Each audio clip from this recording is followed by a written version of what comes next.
O, what a climate. கிளைமேட்டெல்லாம் பயங்கரமாக இருக்குது. நல்லா மழை வருது போல்.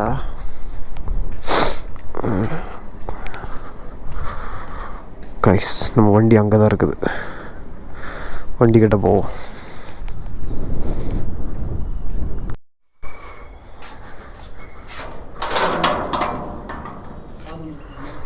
இருக்கட்டும்.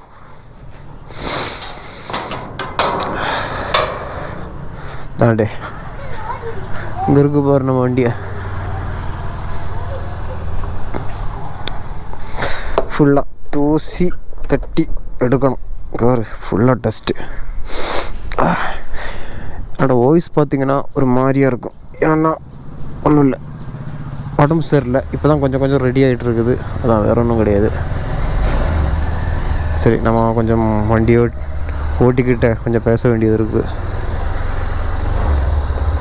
சர்வீஸ் சிம்பிள் காமிக்குது. Let's row.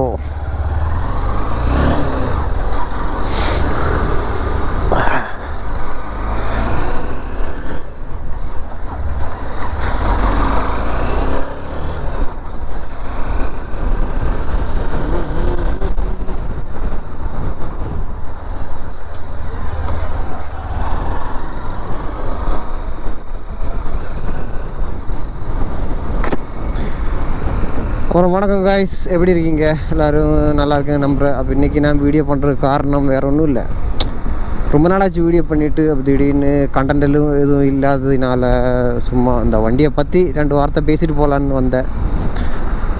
அப்படியே வெளியே இறங்கும்போது ஒரு மாதிரி கிளைமேட்டெல்லாம் ஒரு மாதிரியாக இருக்குது. மழையெல்லாம் வர்ற மாதிரி இருக்குது. இப்போது என்னென்னா, நம்ம இந்த வண்டி எடுத்துகிட்டு இப்போ ஒரு ஒன்றரை வருஷம் ஆச்சுன்னு நினைக்கிறேன். கரெக்டாக இந்த மாதம் ஆகஸ்ட் வரும்போது கரெக்டாக 1.5 வருஷம் ஆச்சு.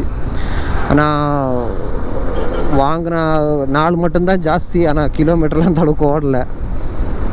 அப்போ மொத்தமாக வந்துட்டு 11,667 கிலோமீட்டர் தான் ஓடி இருக்குது. இது வரைக்கும் இருக்கிற என்னோடய எக்ஸ்பீரியன்ஸ் நான் சொல்கிறேன்.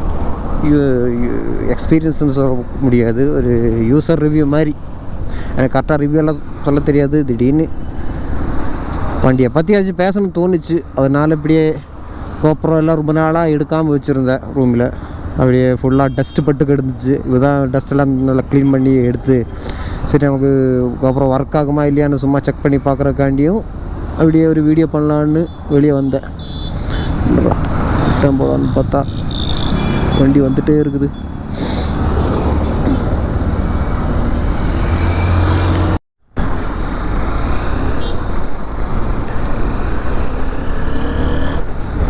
வாய்ஸ் அப்போது வண்டி எடுத்துகிட்டு 3 சர்வீஸ் முடிஞ்சு, அதாவது ஃப்ரீ சர்வீஸ் 3 முடிஞ்சு. ஆனால் நான் கரெக்டான டைமில் வந்துட்டு வண்டி சர்வீஸுக்கு எதுவும் கொடுக்கலை.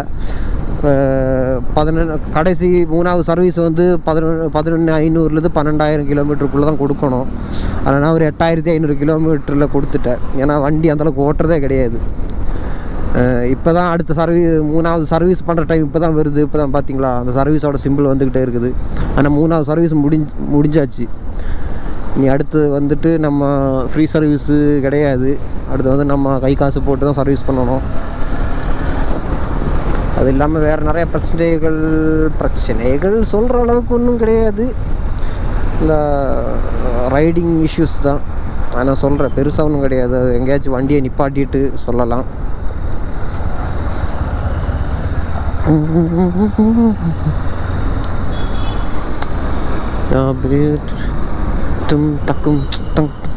மோனிகா லவ் யூ மோனிகா வெல்மா மோனிகா கிச்சுமா பத்துக்குச்சுமா. இன்றைக்கி வந்து வேலை எதுவும் இல்லை. அதாவது இன்றைக்கி நான் ஒர்க் பண்ணிகிட்டு இருக்கிற கம்பெனியில் வந்து ஷட் டவுன், பவர் கட்டு, பெருசாக வேலையும் கிடையாது. அப்போ அதனால் லீவ் விட்டாங்க. சரி நம்ம சும்மா தான் இருக்கிற அப்படின்னு வீடியோ பண்ணுறதுக்காண்டி அப்படியே வெளியே வந்துட்டோம். ரொம்ப நாளாச்சு வீடியோ பண்ணிவிட்டு. வேறு ஒன்றும் இல்லை, சும்மா மெயினாக வந்து நமக்கு கண்டென்ட்டு எதுவும் கிடையாது. சும்மா ஏதோ ஒன்று வந்து பண்ணிக்கிட்டு இருக்க வேண்டியது தான். 17 இன்றைக்கி தோணுச்சு, இனிமேல் ஏதாச்சும் கண்டென்ட் நம்மளை ஓன் க்ரியேட் பண்ணி ஏதாச்சும் பண்ணலான்ட்டு இருக்கேன். ரைடு சம்மந்தப்பட்ட விஷயங்கள் தான், வேறு ஒன்றும் கிடையாது. ரைடு சம்மந்தப்பட்ட விஷயங்களும் சம்மந்தம் இல்லாத விஷயங்களும் எல்லாமே நம்ம சேனலில் இனிமேல் போடலான் இருக்கேன். எல்லோரும் சப்போர்ட் பண்ணுங்கள். சரி, நம்ம எங்கேயாச்சும் வண்டி நம்ம வந்த இடத்துக்கு திரும்பி போவோம். இங்கெல்லாம் ஒரே ரஷ்ஷாக இருக்குது. அதெல்லாம் மழை வந்துடுமோ இல்லையோன்னு பயமாக இருக்குது. நமக்கு ட்ரெயின் கோட்டும் கிடையாது, ஒன்றும் கிடையாது. அதனால் வந்த இடத்துல போயிட்டு அங்கே ஏதாச்சும் சந்துக்குள்ளே போய் வண்டி நிப்பாட்டிட்டு பேசுவோம்.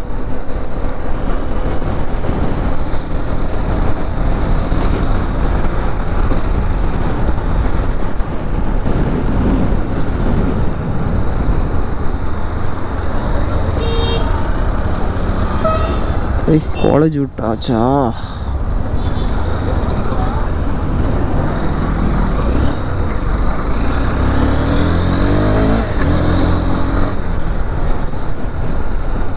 ஐயோ தம்பி, மெதுவாக தான் போகிறேன். இந்த நான் என்ன பண்ணு தெரியுமா, லைட்டாக 30க்கு மேலே போயிடுச்சுன்னா கடிக்க வந்துடுவார். அதான் பிரச்சனை. அதில் நம்ம ஏரியா பாசக்கார நாய்ங்க இருக்காங்க, அதெல்லாம் எந்த பிரச்சனையும் கிடையாது. பார்த்திங்களா, நான் காமிக்கிறேன். இந்த நம்ம பாசக்கார நாய்ங்க அங்கே விளையாட்டுருப்பாங்க.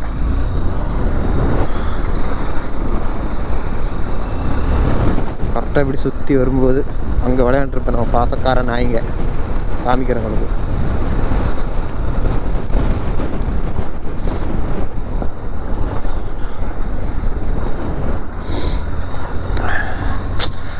கொஞ்சம் ஒரு வாரமாக உடம்பு சரியில்லைங்க, ஒரு மாதிரியா காய்ச்சல், அப்புறம் இது சளி, இதெல்லாமே ஒட்டுக்கா வந்துச்சு. இருமல் எல்லாமே ஒட்டுக்கா வந்ததுனால இப்போ கொஞ்சம் கொஞ்சம் ரெடி ஆகிட்டுருக்கு. அதான் வாய்ஸ் ஒரு மாதிரியாக இருக்குது, வேறு எதுவும் இல்லை. அங்கே ஒரு பொமேரியா என்ன நினைக்குது. இங்கெல்லாம் கொஞ்சம் டீம்ஸ் இருக்குது நம்ம நாய்க்கு. அங்கெல்லாம் பாசக்கார பழைப்பில் வேறு நம்ம பையன் ஒருத்தர் இருக்காங்க, ஆனால் காணோம். இல்லை, அவர் தலைவர் ரொம்ப பிஸியாக இருக்கார் போல். வேறு எங்கேயாச்சும் சாப்பாடு போட்டிருப்பேன், இல்லை அந்த பக்கம் போயிருப்பாங்க போல். இல்லாட்டி இங்கே தான் படுத்துட்டு கிடக்கும். சரி, நம்ம வந்து இதான் என்னோடய ரூமு. நமக்கு அந்த ரைட்டில் போயிட்டு அப்படி உள்ள போயிட்டு பேசிக்கலாம். அது நான் எந்த தொந்தரவும் கிடையாது. நமக்கு அதுக்குள்ளே போகலாம். இங்கெல்லாம் க்ளோஸ் பண்ணிட்டாங்களா? இருந்தாலும் மேலே ஏறி குதிச்சு போவோமா? ஐயோ ஐயோ ஐயோ, அடி அடிக்குமா? சூப்பர், அடி இடிச்சிச்சு காய்ஸ்.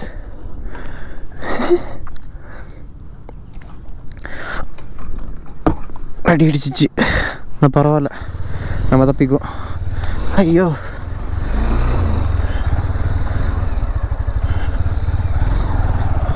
அந்த கடைசிக்கு போகலாம்.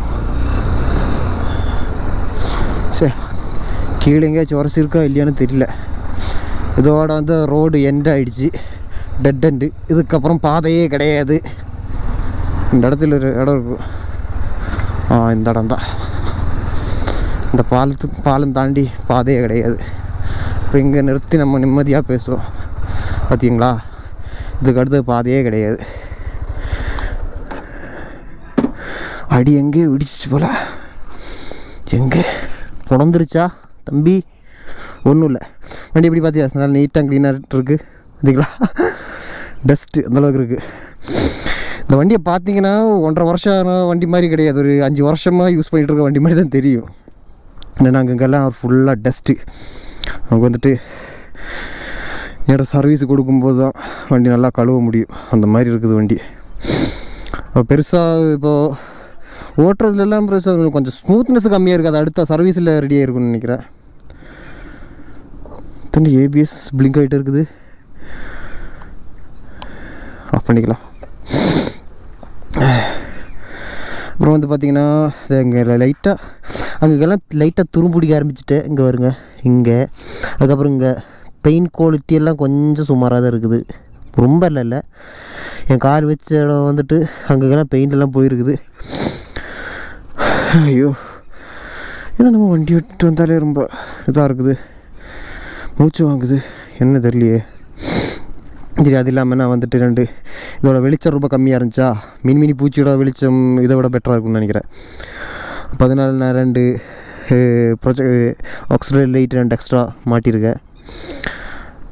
கொஞ்சம் நல்லா விசிபிளெல்லாம் கிடைக்கிது, நல்லா நைட்டில் ஓட்டுறதுக்கு நல்லாயிருக்கு, ஒன்றும் பிரச்சனை இல்லை. அப்புறம் இவ்வளோ தான், பெருசாக வண்டியில் டிஃப்ரெண்ட் ஒன்றும் இல்லை. ஏன்னா நம்ம ஓட்டுறதுக்கு ரொம்ப கம்மி தான், ரொம்ப கம்மி தான். அதனால் ரொம்ப டிஃப்ரெண்ட்டெல்லாம் இருக்கிறது வந்துட்டு அந்த ஒரு ஸ்மூத்னஸ் கொஞ்சம் கம்மியாக இருக்குது. அது அடுத்த சர்வீஸில் இன்ஜின் எல்லாம் மாற்றி கொஞ்சம் சர்வீஸ் பண்ணி அங்கெல்லாம் லூஸ் பண்ணுற இதெல்லாம் டைட் பண்ணும்போது கொஞ்சம் ரெடி ஆகிடுன்னு நினைக்கிறேன். அப்புறம் லைட்டாக இந்த இடத்துல இருந்து வைப்ரேஷன் வந்துட்டு இருந்த ஷோரூமில் சொன்னேன். அவங்க ரெடி பண்ணுறேன்னு சொல்லிவிட்டு அப்படியே கேட்டு எனக்கும் பழகிடுச்சு. அடுத்த வாட்டி ஷோரூமில் கொடுக்குற பிளான் இல்லை. ஏன்னா நம்ம சொல்கிற கம்ப்ளைண்ட்லாம் அவங்க ரெடி பண்ணி கொடுக்குறது இல்லை. அது இல்லாமல் இந்த சில டைமில் கீர் போடும்போது சரியாக விழுக மாட்டேங்குது. அது கிளச்சோட ப்ராப்ளமாக கீரோட ப்ராப்ளம் தெரில. அதுவும் நான் சொன்னேன், அதுவும் ரெடி பண்ணி கொடுக்க மாட்டேங்குது. ரெடி பண்ணிட்டா கொஞ்சம் நல்லாயிருக்கும். அதுக்கப்புறம் வந்துட்டு மறுபடியும் பழையபடி. அதனால் அடுத்த வாட்டி ஷோரூமில் கொடுக்கக்கூடாதுன்னு நினைக்கிறேன்.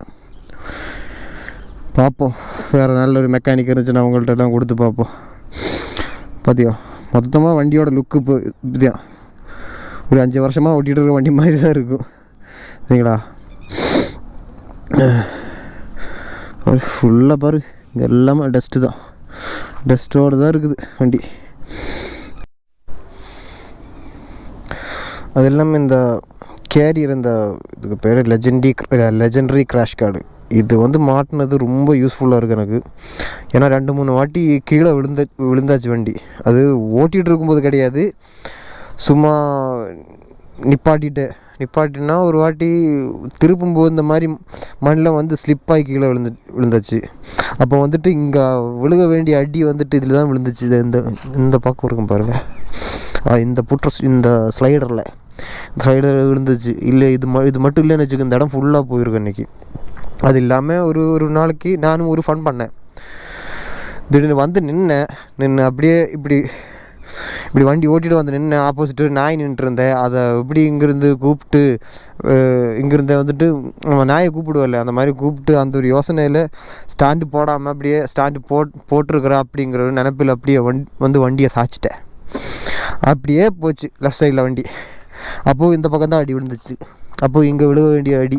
ஆனால் இங்கே ஒரு ஸ்க்ராட்ச் இருக்குது. இது எவன் பண்ண வேலைன்னு தெரில, யாரை ஸ்க்ராட்ச் பண்ணிட்டு போயிருக்காங்க வண்டி நிப்பாட்டி வச்சுருக்கும்போது. என் கையிலேருந்து இருக்கும் வண்டி ஓட்டிகிட்டு இருக்கும்போது என் கையிலேருந்து விழுகலை. ஆனால் வண்டி நான் யாருக்கும் கொடுக்குறது இல்லை அந்தளவுக்கு. இது வண்டி நிப்பாட்டிகிட்டு இருக்கிற வண்டியில் யாரோ ஸ்க்ராட்ச் பண்ணிட்டு போயிருக்கான் போல், அதுதான் எனக்கு தோணுது. அது மட்டும் இல்லாமல் இந்த வண்டி 2024 மாடலுங்க.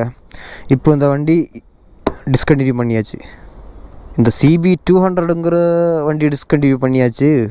ஆனால் இப்போ இறங்குற வண்டி NX 200 அப்படிங்கிற பேரில் இறக்கிட்டு இருக்காங்க. ஆனால் அதுக்கு கொஞ்சம் வித்தியாசங்களும் இருக்குது. ஏன்னா லுக்கெல்லாம் பார்த்திங்கன்னா இதை சேம் வண்டி தான். இந்த 200க்கு பதிலாக NX 200ன்னு டேக் போட்டிருப்பாங்க, அந்த பேர். 2 சைட்லையும் NX 200 போட்டிருப்பாங்க. அது இல்லாமல் மெயினாக என்ஜினெல்லாம் சேம் தான், என்ஜினெல்லாம் எந்த வித்தியாசமும் கிடையாது. டியூவல் சேனல் ABS கொடுத்துருக்காங்க. அப்புறம் பார்த்திங்கன்னா இந்த மீட்டர் கன்சோல் இது மாற்றி TFT டிஸ்பிளே கொண்டு வந்திருக்காங்க. அது மட்டும்தான் வித்தியாசம், வேறு ஒன்றும் கிடையாது. அதில் மூட்ஸ் எல்லாம் சேமாக இதே மாதிரி தான். ஆனால் இதில் அதில் சுவிட்செல்லாம் வேறு மாதிரி இருக்கும். கொஞ்சம் இதை விட கொஞ்சம் பெருசாக இருக்கும். ஒரு ஆண்ட்ராய்டு ஃபோன் இப்படி ஹாரிசான்டலில் வச்சு இப்படி இருக்கும், அந்த மாதிரி இருக்கும். அவ்வளோதான் வித்தியாசம். அது இல்லாமல் ஒரு 20,000 ரூபா எக்ஸ்ட்ராவும் பண்ணியிருக்காங்க, ஜாஸ்தி பண்ணியிருக்காங்க ப்ரைஸில். அப்போது அதான் மெயினாக இருக்கிற வித்தியாசம்.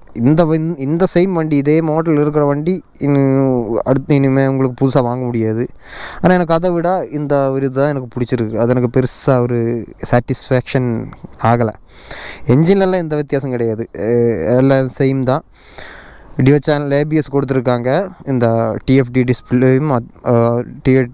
டிஸ்பிளே கொண்டு வந்திருக்காங்க. அவ்வளோதான் வித்தியாசம், வேறு ஒன்றும் கிடையாது. பேரும் மாற்றிருக்காங்க. இது CB 200X, அது NX 200 அப்படி கொடுத்துருக்காங்க. பெருசாக ஒன்றும் கிடையாது. ஏன்னா எனக்கு அந்த மாடலை விட இதுதான் இப்போ லுக்கு, இந்த சைடில் இந்த வியூ எனக்கு இதுதான் பிடிச்சிருக்குது. ஐயோ, அப்போ இந்த மாதிரி எனக்கு ஒரு வீடியோ பண்ணணும்னு தோணுச்சு. அப்போ அதனால தான் இப்படி பண்ணேன். இனி அடுத்த வாரம் ஒரு வீடியோ போடலான்ட்டு தான் இருக்கேன். மேக்ஸிமம் தம்பிங்களா அண்ணங்களா சப்போர்ட் பண்ணுங்கள். அப்போ அவ்வளோதான், இந்த வண்டியை பற்றி இவ்வளோதான் எனக்கு சொல்ல தெரிஞ்சது.